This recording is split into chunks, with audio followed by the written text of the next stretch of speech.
physiologically and physically, our bodies, they store stories, they store memories, and we don't have access to all of them. In fact, we don't have access to many of them. And in my case, I didn't have access to a whole lot of them.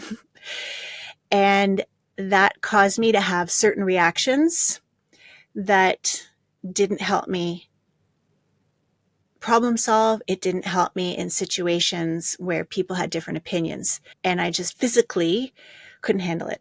And that took the form of avoiding hard conversations, or just, like avoiding, fleeing. This is where the fight or flight. So some of you might not connect with the notion of avoiding, but maybe you connect more with like getting right in there and more of this like fight energy. When our reactions are very intense on either side of those, there's an indication that there's something from our past that's showing up that we haven't necessarily worked through. Herein lies where trauma-informed perspectives or trauma-informed lens can really enhance and change how you lead. Being trauma-informed means that you are sensitive to the impact of trauma, of emotional wounding, being sensitive to that, not only on others, but also on yourself. And when you're sensitive to that reality, your interactions are going to look different. The decisions that you make are likely going to look different too.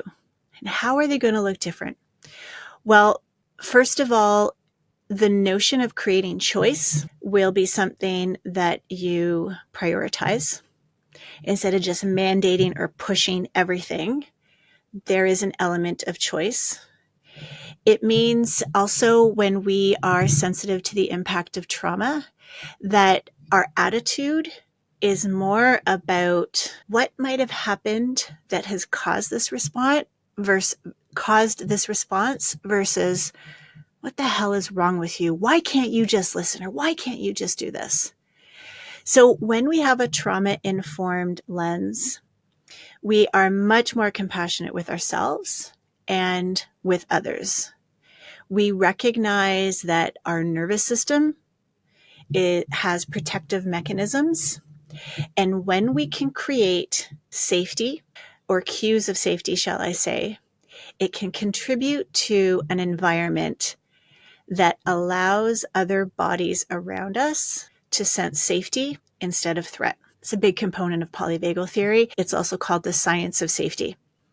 Now, you've heard a lot, I'm sure, about psychological safety, all the great work of Amy Edmondson, and there's a whole element of safety that isn't just psychological, it's physiological. That's why I believe polyvagal theory has a big place in our leadership training. So that's what it means to be trauma-informed. You'll notice in that list of things, I didn't say anything about trying to fix anybody, trying to know everybody's details about what happened in their lives. We don't need to know any of that.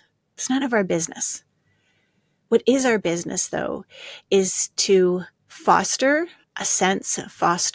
an environment that invites people in versus pushing them away.